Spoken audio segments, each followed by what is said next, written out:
Feeling Him by Rob Harper. I find myself in a room again, but it's before the bad times. I wait for her to be finished with another client. I hear the door open and expect to see her in a dressing gown and nothing else as per usual. But life rarely turns out as we expect it. Standing before me is not her, but instead her daughter, Blue. I was wrong, this isn't before the bad times. It's just after. The child smiles when she sees me, and I can't help but smile back. She isn't mine, and I have a hard time forgetting who she is. Look at my dolly! Isn't she cute? It was probably the only one she owned. I regret not buying her anymore. I regret not taking her away from that place. Her mother enters and shoos her away. I look closely at her mother. She's very beautiful, and instead of feeling the love I felt then, I just feel pain. She kisses me, and what happens next is not totally unexpected. I find myself in her room again, but it's now the present and she's dead. I hear the door open and see Blue enter. Of course she'd continue the family business. She grew up here. This is the only life she's known. I have already said I should have taken her away, but I didn't. She looks nothing like her mother did when she was 20, but that is not unexpected either. Are you sure you want to do this?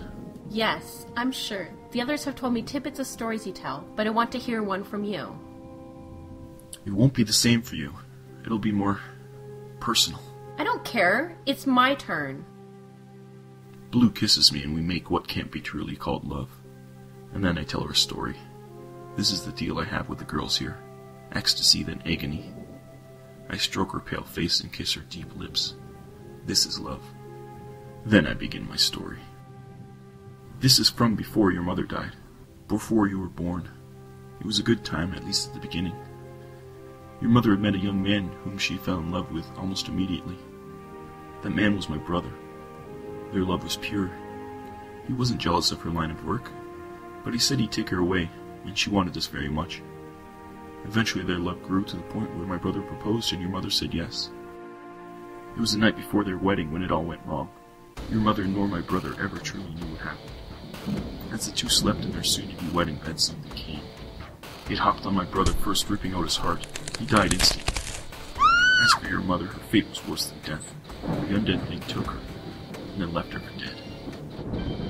This is where I came in. Revenge was all that I could feel. I hunted the beast for what seemed like an eternity, but couldn't have been more than a few months. Always by night I tracked him.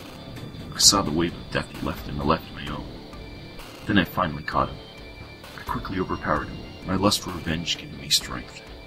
I soon realized mere death wasn't punishment enough for the beast. I had acquired a knowledge of the nature of the beast as I tracked him. I devised a way of torture which I thought would quell the fires of hate in my heart. I hung him from a Joshua tree where he would strength and never die until the light of the sun touched his vampiric flesh and finish him once and for all. As I watched him struggle on the end of the rope, it soon became apparent this was not good enough. Just to see the sun again would relieve some of the thing's torture. I cut him down. My blade passed through his throat easily. He faced his final death in the dark as it should be. The pain in my chest didn't go away. I realized the pain would never go away. I went back to your mother, and a few months later you were born. You were not my brother's child.